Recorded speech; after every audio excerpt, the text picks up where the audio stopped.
I'd say if I was a Giants person, we, as fans, got too much access. Way too much Definitely. access. We learned way too much about the New York Giants this offseason. Now, to NFL Films, bravo. Well done. Loved it. Bravo. It was great. Need more of it. I was captivated. I watched it. I was looking forward to new Hard Knocks episodes every single week. That hadn't happened in a while. Hard Knocks, obviously, very innovative. But then as social media teams kind of became like the inside look at everything, Hard Knocks kind of just became a part of content as opposed to the content. This Hard Knocks offseason, where we're in Joe Shane, the general manager for the New York Football Giants' office, and he has to figure out if Saquon Barkley is going to be on the team or if Daniel Jones is going to be the guy or everything like that. And then this owner who's just constantly, boy. I had very low expectations for this Giants team going into the season after watching it. Is this how every building is or just the Giants building? Well, I don't know. I do know this is how the Giants building is. One particular clip, one particular scene really captivated us all because the owner telling the general manager, if we lose one guy to one team, might kill me. Yeah. Here's Mara talking to Joe Shane about Saquon Barkley potentially going to the Philadelphia Eagles. In the running back, I think. What's the latest? Just on the Saquon thing. I just got a text that Chicago's driving the price up and Philly's out. I don't know if that's true or not. Philly's out. That's a lie. Which I don't know. I'll make a couple of calls. I don't even know if that's gonna happen, but yeah, we don't know. I have a tough time sleeping if Saquon goes to Philadelphia. I'll tell you that. As I've told you, just being honest. I've been around enough players, so but he's the most popular player we have by far. Yeah. Well, I've got good news for you, Mara. The reason why you loved him so much and why he was the most popular player by far is because he was damn good at football. Oh, yeah. He was damn good and I'll tell you what, he did something in MetLife for the first time. He rushed for 176 yards. That's the most amount of yards he's ever rushed in MetLife for the Philadelphia Eagles yesterday. Damn. 140 of them, I think. It was, I don't remember the exact number. 140 of them were before contact. So the Philadelphia Eagles offensive line were just moving folks, and then Saquon was going banana. I mean, it was a masterclass of a spite revenge game for a player. And going into it, Saquon said, oh, it's over. I forgot about it. I hope they forgot about it. But that clip that we just watched right there, where Joe Shane's like, oh, yeah, I just got a text from who? Could be anybody. Yeah. That could have been his other phone. Right. Yeah, his son. I just got a text from another. I just got a text. Eagles are out. Don't worry about it. Bears running the price up. We'll kind of figure out how it is. And he drops that Eagles in there because he knows that obviously the Eagles and the Giants are a massive rivalry. But also the Eagles, whenever they lose their running game, nowhere near the team that they are whenever they have a running game. So Mara, who let's just say he knows football. We don't know if he does. He's an owner in the NFL. It's a 50-50 shot that he knows football. But let's say he knows football. He knows that if the Philadelphia Eagles get Saquon Barkley, we're in trouble. Yeah. We are in a bad spot. And I'll tell you what, it sure appeared to be that way. Definitely. Saquon Barkley said he was driving in and he saw some fans burning his jersey. He said, okay, I guess we haven't moved on. Yeah. At Boston Connor, one half of the toxic table. Did we expect this out of Saquon Barkley? And how do you feel about Saquon Barkley knowing that the night before that game, he was just laying in his bed thinking to himself, I'm going to murder these people tomorrow. And him having to watch the Hard Knocks episode and see how it all went down when Money Team Ed, who we are big fans of, his agent calls and says something. They didn't even make a counter, allegedly, if what we saw is real. Saquon had all the chips on his shoulder that he possibly needed, and he delivered. That tells me a lot about old Saquon Conman. Yeah, he's an absolute dog. And we talk about revenge games all the time. And, of course, the quarterback one, we referenced Andy Dalton earlier when he played the Bengals. I feel like running back revenge games especially are the most locks to happen. Like Sirianni, for one, definitely wanted to get him involved and get him touchdown. I feel like that is kind of what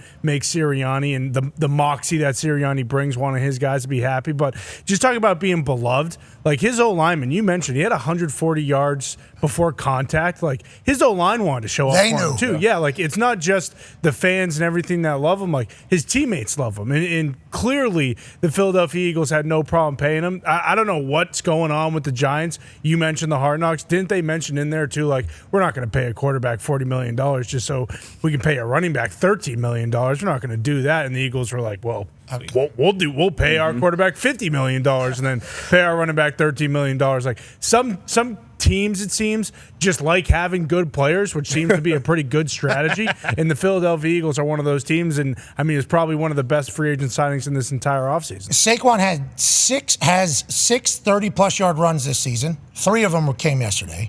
No other player in the NFL has more than 3. No other team in the NFL has more than 5. Damn. Okay, so he has the most amount of explosive, because I think explosive is like 20-plus yards. Yeah. This is 30-plus yards, so this is tacked on top of that entire thing.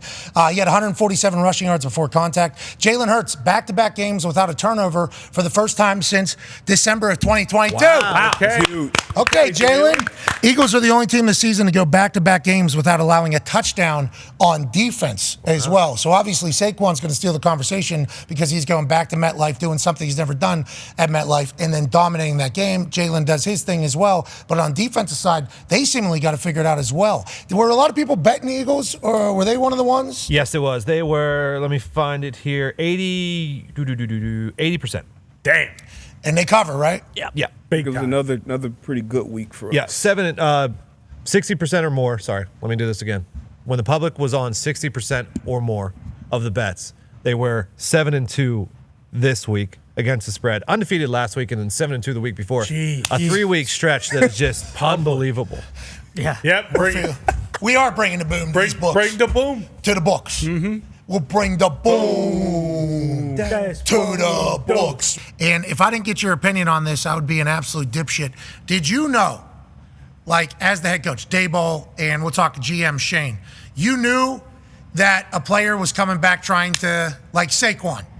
Everybody on earth seemingly knew that Saquon was going to have a little bit more, ass in the pads, and he went bananas yesterday against the Giants, and he obviously saw everything that took place with Hard Knocks, and then he said going into the stadium into MetLife, he saw some fans burning his jersey, and he, a little added extra motivation.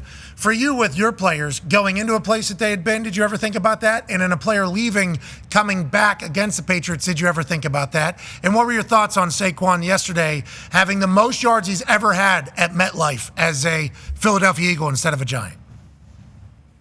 Right. Well, it looked like in the Hard Knocks, it looked like I don't think Daboll wanted to get rid of Saquon. And I certainly don't think John Mara wanted to get rid of Saquon. I mean, this seemed like, kind of a general manager thing of, we don't think anybody will pay him. When kind of everybody in the league knew that he was going to go to the Eagles. But anyway, that seemed, I don't think everybody was on the same page on that. Wow. At least it didn't appear that way from Hard Knocks, which honestly, I'm surprised they even let that air with that kind of tone being on it. But anyway, agreed. Yeah, sure. We dealt with that. We went into Buffalo with after Lawyer Malloy, and that was, got beat 31-0. And then at the end of the year when they came back to Gillette, we won 31-0. And we had Brady come back in Tampa, and that was a real competitive game. But ultimately, Tom and Tampa beat us that year. So you've been in those situations. I mean, look, players and coaches change teams every year in the National Football League. That's just what it is. And they change in certain divisions. Sometimes they don't change in the same division. That's usually the case, but sometimes they do. But I think in Philadelphia's case, it was a great move by Howie and the Eagles to not only get a great player, but to take a great player from another team in your division. So that's kind of like a double hit there. It's like winning a double header instead of just one game. You don't only get a good player, but you take one from your competitor. So I thought that was a great acquisition by Philly. But, yeah, that happens all the time. I think a little of that's overrated too. Like, they know our plays. We know their plays. We know this guy. They know that guy. I think that part of it's a little bit overrated. But, yeah, sure, it happens every week. Honestly, not to this extent. This was certainly a highlighted situation. But it happens every week. And with the Patriots, for sure, we couldn't keep all of our players every year. And some of our players left and went to other teams the following year. And, you end up playing against them. And they were good players. It wasn't that we couldn't get rid of them. It's just can't afford to keep them all. But that's part of being on a good football team. The Giants thing, I don't really understand. He was their best player. For a couple $1 million more, they could have kept him, I guess. Instead they got a guard or somebody, I don't know. The offensive line doesn't look very good. I mean, they're playing a guy at left tackle who shouldn't be playing left tackle. Evan Neal was drafted in the first round. he doesn't play.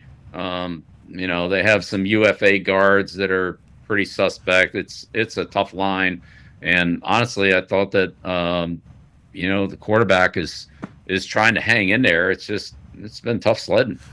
Good luck, Giants fans. Good luck. Good luck, Giants fans.